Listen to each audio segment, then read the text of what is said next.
എന്റെ കാശിങ്ങി തന്നെ ഞാനിത് അവിടെ ഇവിടെ വരെ പുറകെ വരെയായിരുന്നു. തന്നോട് ആരായിരുന്നു എനിക്ക് എസ്കോർട്ട് വരാൻ? പിന്നെ ഇത് താൻ വന്ന വണ്ടിയല്ലേ? അപ്പൊ ഇതും താൻ വന്ന വണ്ടിയാ?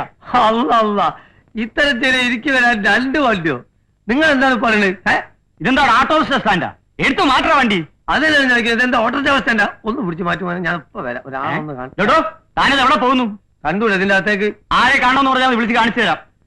എനിക്ക് പടച്ചാമ്പുരാനൊന്ന് കാണണം. ഒന്ന് വിളിച്ച് കാണിച്ചു തരാൻ പറ്റുമോ? ഒന്ന് പോയാ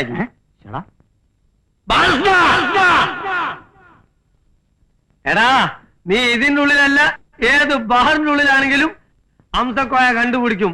ഇറങ്ങി വാടാ തൊരപ്പാ. സോറി, നിങ്ങളല്ല, വേറൊരു തൊരപ്പനുണ്ട്. എന്റെ സ്നേഹിതൻ ബാലകൃഷ്ണൻ. കേട്ടുകൊണ്ട് എന്റെ ഒരു 35,000 രൂപ കടം വാങ്ങിയിട്ട് മുങ്ങിക്കളഞ്ഞാണ് അവൻ.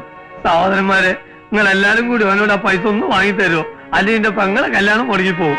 നിങ്ങൾക്കാവുമ്പോ അതിന്റെ സമ്പളത്തൊന്ന് പിടിക്കാലോ, ഞാൻ രക്ഷപ്പെടും. അതിന് അവൻ ഇവിടെ അല്ല ജോലി. നുണ പറയരുത്, അവൻ ഈ ഓഫീസിലാണ് ജോലി ചെയ്യുന്നത്. എനിക്ക് നല്ലോണം അറിയാം. എടോ, ഈ തലയ്ക്ക് വെളിവില്ലാത്തവനൊക്കെ ഇങ്ങോട്ട് കയറ്റി വിടുന്ന എന്തിനാ? തലക്ക് വെളിവില്ലാത്ത എനിക്കല്ല, നിങ്ങളെ വാപ്പക്കാണ്. എടോ, സാധനത്തെ പിടിച്ച് പുറത്താക്കോ. അവിടെ നിൽക്കണോ? അടുക്കരുത്, അടുക്കരുത്.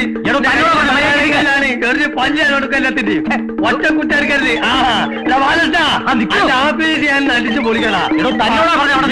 കൊല്ലുള്ളവരോ നിന്റെ അടുക്കരുത്. ശരീരം വരും.